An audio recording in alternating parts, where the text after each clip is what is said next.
뉴스파이팅 김영수입니다. 이슈 인터뷰 3부 순서 이어가겠습니다. 내란 특검팀이 윤석열 전 대통령에 대해 직권 남용 등의 혐의로 구속영장을 청구했죠.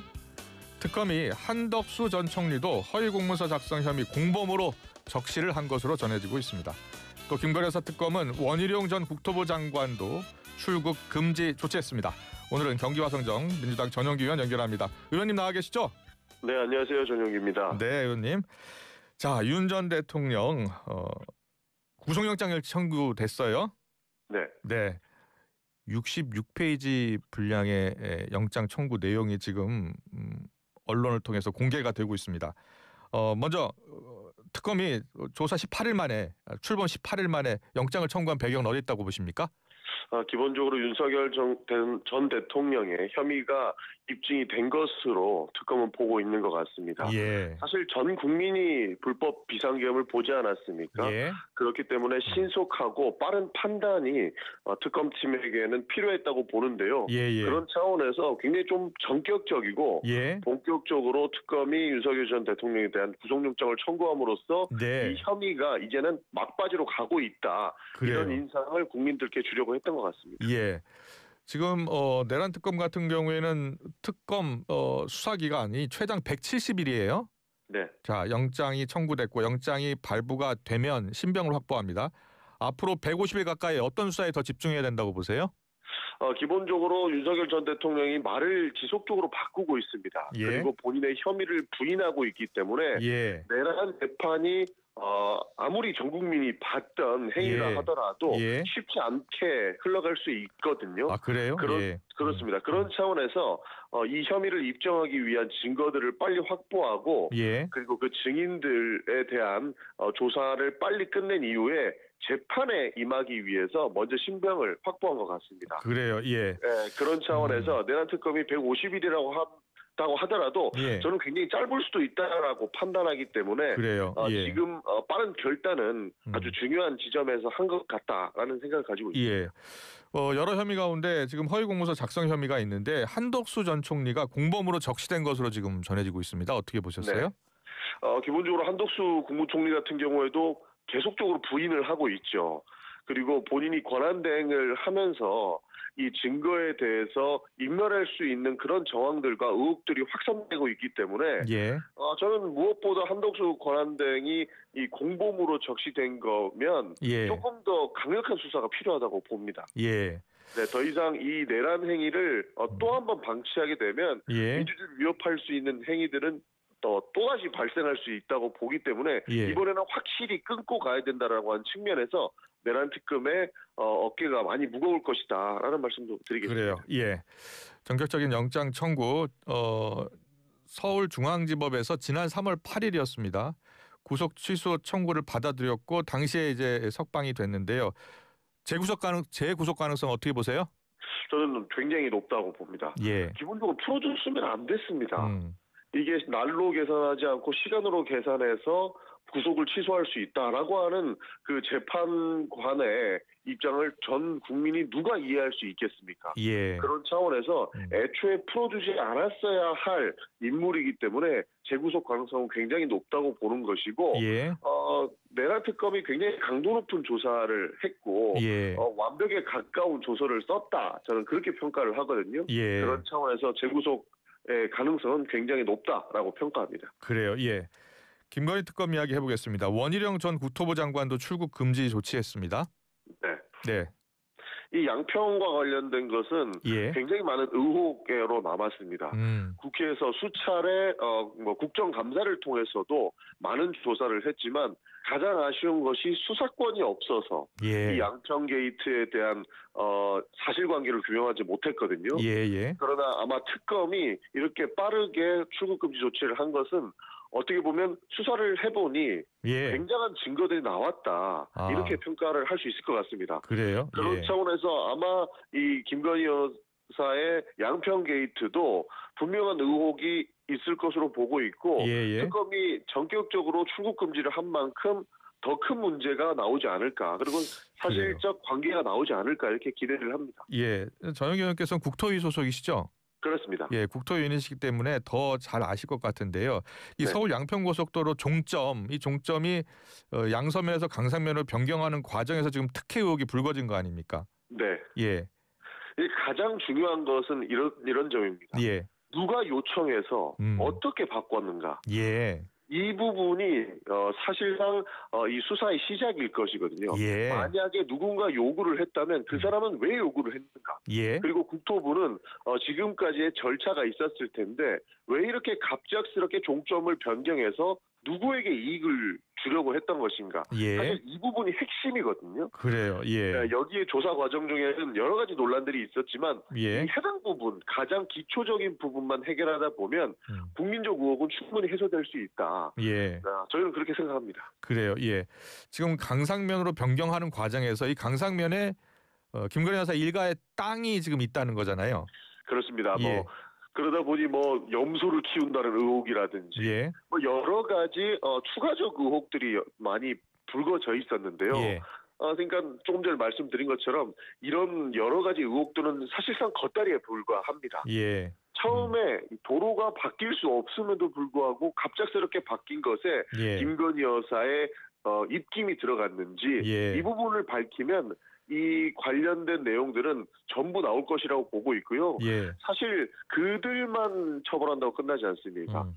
이 고속도로가 갑자기 바뀐 부분들은 실무적 책임도 분명히 있을 거라고 보거든요. 예. 예. 그래서 국토위에서 해야 될 부분들은 이 후속 조치를 하겠다. 예. 내란 특검은 선제적 조치를 해주셔서 진실관계를 국민들께 알려주시면 좋을 것 같다는 말씀까지 드리겠습니다. 예. 그 노선 변경안 결재했었던 양평군청의 안국장이라고 있는데 네. 지금 관련해서 수사를 받은 인물이긴 한데 1심에서는 무죄가 나왔고요. 현재 2심 재판이 진행 중이에요. 어떻게 보세요? 그러니까 재판이 어려운 것이 예. 서로의 입장이 엇갈리면 문제가 생기는 거 아닙니까? 예. 여기에서 명확한 증거를 저는 내란 특검이 가지고 있을 수 있다고 보고 예. 과거 검찰 조사에서는 이 원희룡 전 장관이라든지 여러 그 양평군의 관계자들에 대한 조사는 미흡할 수밖에 없는 상황이다. 예. 정권이 윤석열 정권에 있었고 그런 상황적 측면이 저는 가미됐다고 봅니다. 예. 그런 예. 측면에서 내란 특검은 이런 부분들을 상당 부분 해소했다고 보기 때문에 예. 더 확실한 조사를 할 수 있다고 봐서 예. 저는 기도해볼 만하다라는 평가를 할 수 있을 것 같습니다. 예. 국토에 있으니까 잠깐 6억 이상 금지 대출 규제 대책이요. 네. 지금 그 질문 잠깐 물어보겠습니다. 지금 그 이후로 이재명 대통령이 이제 맛보기 대책이다라고 했고요. 추가 대책 네. 가능성이 높아지고 있다라는 분석이 많아서요. 어떤 대책이 더 나올 것 같습니까? 여러 가지 제가 구체적인 말씀을 드리기는 좀 어렵지만 예. 이 금융대출이라고 하는 그 부분들을 먼저 잡는 것은 사실 선제적이고 가장 첫 번째 조치인 것이죠. 예.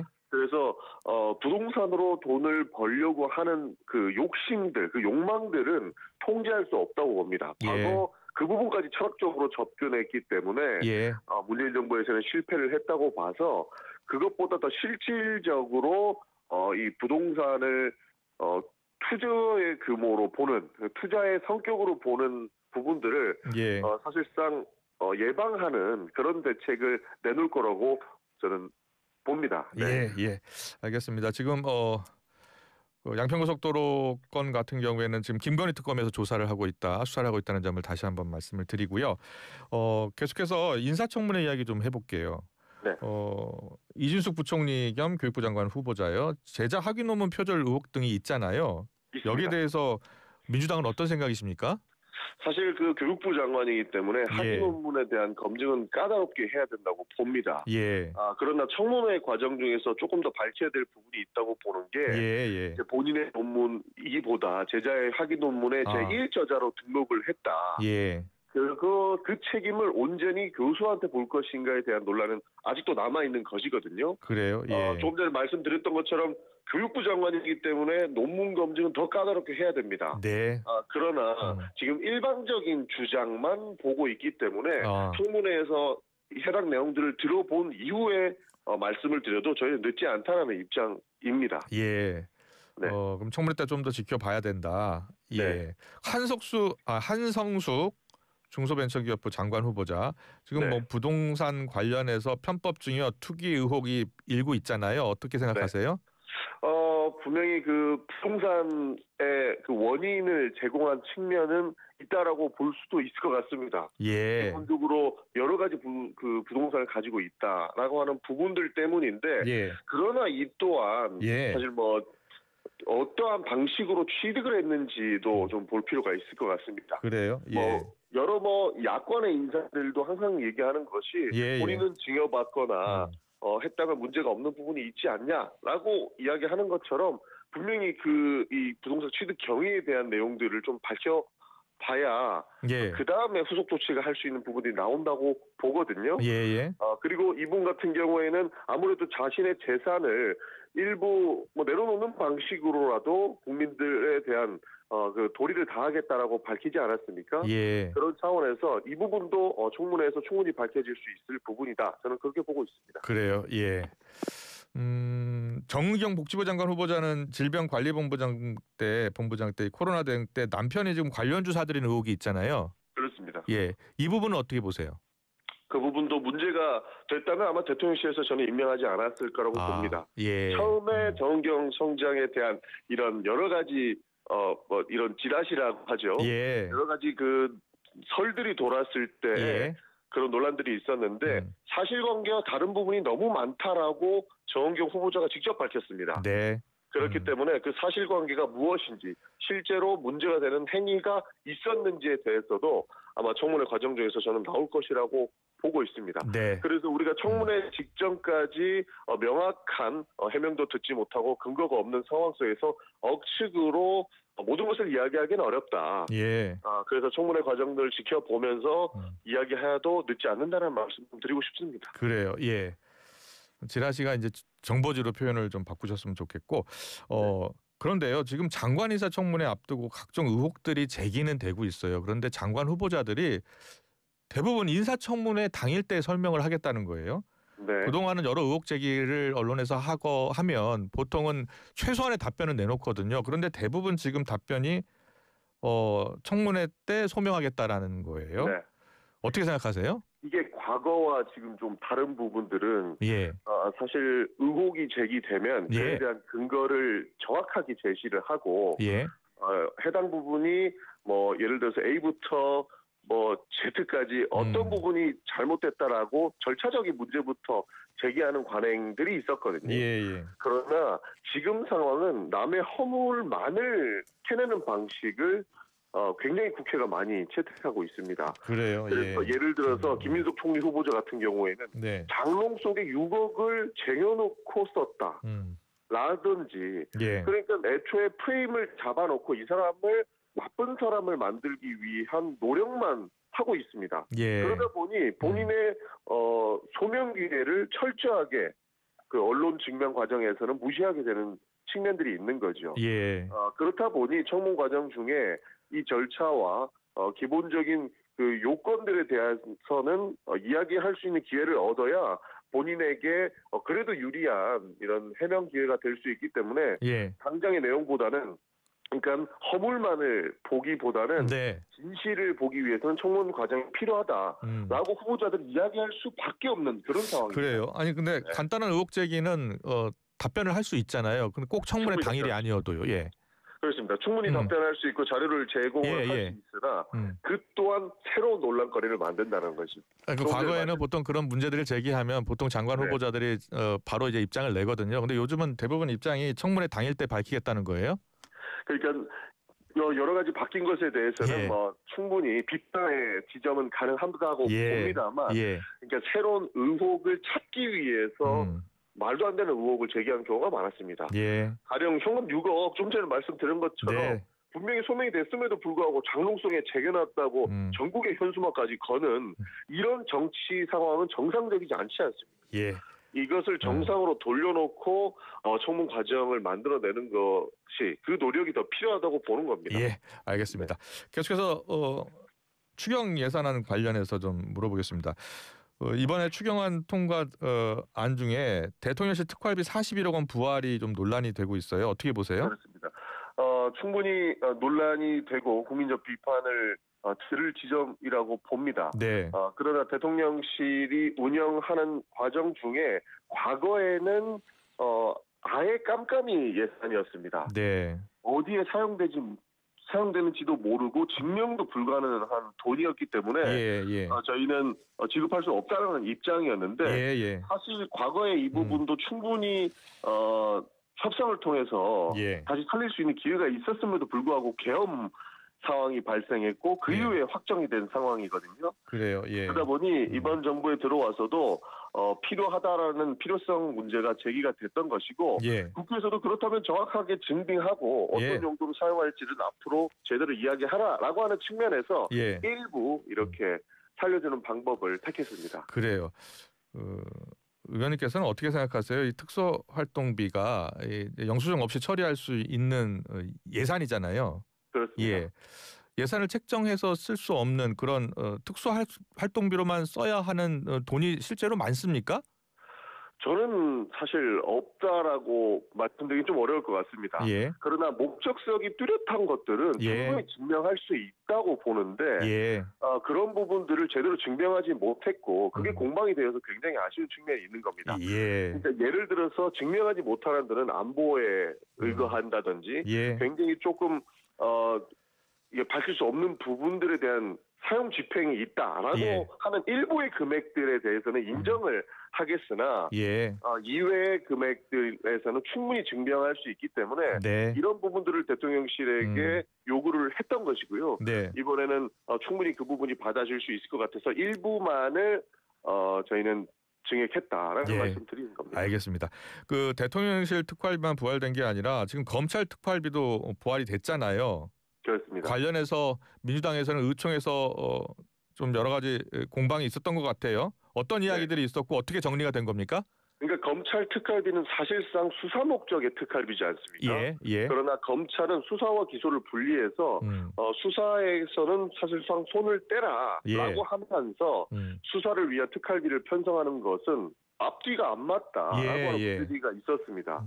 그런 차원에서 이 특활비 문제가 불거졌던 것이고 실제로 많은 의원님들께서 반대를 하셨습니다. 그래서 이 검찰개혁 입법이 난 이후에 목적에 부합하게 사용할 수 있게끔 하는 그런 부칙을 달아서 저희가 통과를 시켰다라는 말씀드리겠습니다. 그래요. 이번에 추경이 통과하면서요. 우리 대한민국 국민들은 민생회복 소비 쿠폰을 받게 됐어요. 그런데 부산의 지역구를 두고 있는 박수영 국민의힘 의원이 해수부는 연말까지 남구로 보내주시고 당선 축하금 25만 원 대신 산업은행도 남구로 보내주세요라고 하면서 우리 부산 시민은 25만 원 필요 없어요라고 해서 논란입니다. 어떻게 보세요? 많은 반응들을 제가 재밌게 봤는데요. 부산의 시민들은 25만 원이 필요 없는 게 아니고 박수영 국회의원이 필요 없다라고 하는 이야기를 저는 재밌게 봤습니다. 실제로 그렇게 정쟁만을 일삼아서 지역의 발전을 저해시키는 정치인들은 그 지역에 필요 없죠. 가령 그 해수부 이전 안건이 해운대 구에 올라왔을 때 몇몇의 구의원들이 반대해서 결국에 부결되지 않았습니까? 오로지 당리당략을 위해서 지역에 필요한 내용들이 무엇인지 판단하지 못하는 정치인들이기 때문에 아마 국민들이 저는 제대로 된 그 심판을 해주실 거라고 보고 있습니다. 그런 차원에서 박수영 의원의 그런 말씀도 저는 굉장히 안타깝게 생각을 합니다. 이준석 개혁신당 의원이요. 국민동의청원에서 국회의원직 제명 요구 청원이 60만 명을 넘겼습니다. 어떻게 대응해야 된다고 보세요? 아마 국회가 민심을 무시해서는 안 되고 청원이 실질적으로 반영되기 위한 그런 논의들은 지속되어 왔습니다. 그런 차원에서 그냥 뭉개고 갈 수는 없다는 생각을 하거든요. 그렇기 때문에 국회 윤리특위가 열려서 이 부분들을 충분히 심사해야 된다라는 생각 가지고 있습니다. 그러나 오해가 있으신 것 같은데 징계라고 하면 바로 제명의 의결 이런 게 아닙니다. 공개 회의에서 경고를 한다든지 사과 요구를 한다든지 예를 들어서 뭐 감봉이라든지 뭐 이런 여러 가지 내용들이 있거든요. 그렇기 때문에 뭐 단순히 제명하기 위한 청원이다. 그것을 심사한다 이렇게 보기에는 조금 어려운 측면이 있으나 예. 분명히 그 윤리규범에 어긋난 부분이 있으면 이를 심사하는 것도 필요한 제도이기 때문에 저는 그렇게 진행될 것이다 그렇게 보고 있습니다. 네, 알겠습니다. 이슈 인터뷰 잘 들었습니다. 경기화성정 민주당 전용기 의원이었습니다. 고맙습니다. 감사합니다. 합성 목재 예스팀바, 산책로, 야외 데크, 울타리, 사이딩, 전원주택 인테리어까지 다양한 형태로 활용이 가능한 친환경 합성 목재 예스팀바. 우수한 품질의 정부 조달 우수 제품, 나무 느낌 그대로. 합성 목재 예스팀바. 경동산업 주식회사. 고철거래 새로운 패러다임 고래장터 착 찍어서 쓱 올리면 실시간 경매로 가격이 쑥쑥 고철거래 플랫폼 고래장터. 코리아 트렌치. 코리아 트렌치. 안녕하세요. 브레이닝 캡슐 모델 박혜주입니다. 기억력 감퇴 피할 수 없다 생각하시나요? 기억력 감퇴 개선 할 수 있습니다. 스위스에서 승인받은 기억력 감퇴 개선 의약품 종근당 브레이닝 캡슐. 지금 바로 시작하세요. 참, 약국에서 만날 수 있어요. 모든 인쇄 가능한 성원에드피아. 온라인 주문 간편한 성원에드피아. 누구든지 어디서나 쉽고 빠르게 인쇄